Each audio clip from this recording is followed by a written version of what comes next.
I remember exactly where I was when I first heard the lines by Beartooth. It was 2014, and I was going into my sophomore year of high school. I was sitting in the park with my buddy Sam playing guitar when my cousin sent me the link to the video. I was blown away. I never really listened to heavy music before, other than like Linkin Park or Breaking Benjamin. I mean, I didn't even know this world existed. All my friends were all listening to Led Zeppelin and Pink Floyd, which I still love, even now, but this was different. It was more emotional and personal than most of the stuff I'd been listening to. Most of what I'd been listening to was less personal and tended to be stories or more focused on the instruments. Caleb Shomo had done something I had never heard before. Not that he invented it or anything, but I had never been exposed to raw, emotional music like this. It was a simple style, but it hit me like a punch from Mike Tyson. My friends and I weren't interested in anything that didn't have technical guitar work or complex lyrics. We were elitists, and honestly, we were proud of it.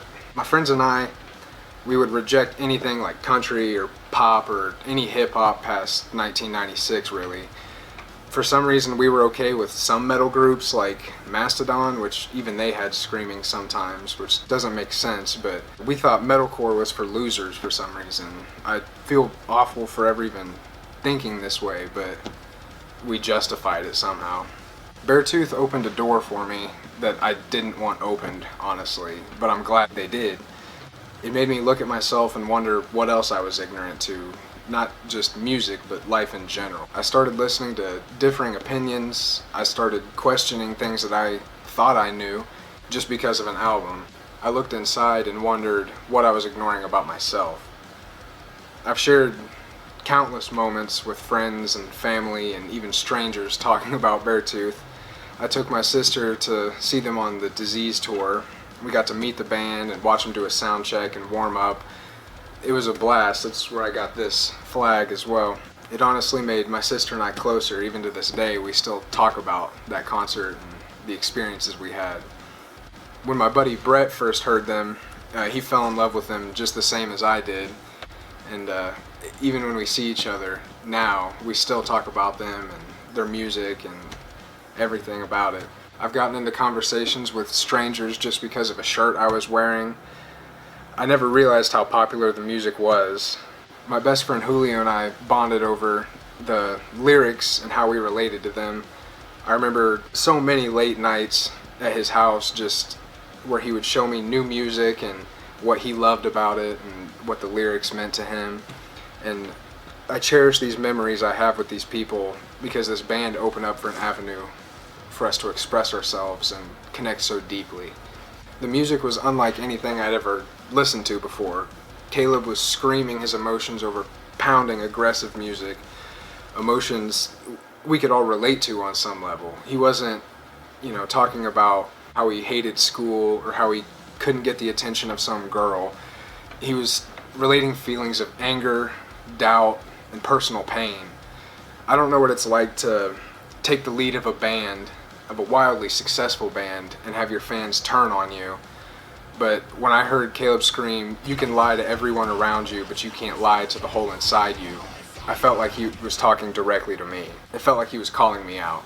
I was the stereotypical kid, telling everyone I was fine, when in reality I wanted to die. Well, maybe not die, but I didn't want to keep doing what I had been doing.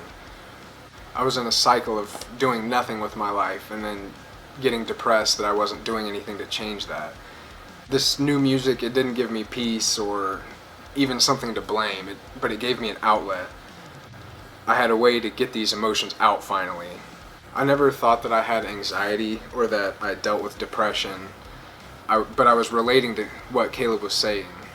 So I couldn't just say what I was feeling was normal anymore. It took me about 4 years to finally admit to the people around me, but I knew myself better now. I remember several nights just laying in bed listening to Sick and Disgusting on repeat, trying to convince myself that things would get better on their own. It never did, but it gave me the feeling that I wasn't alone. Beartooth has gone on to new things and they've changed up their sound a bit, which is fine. They can do whatever they want, and they're doing great.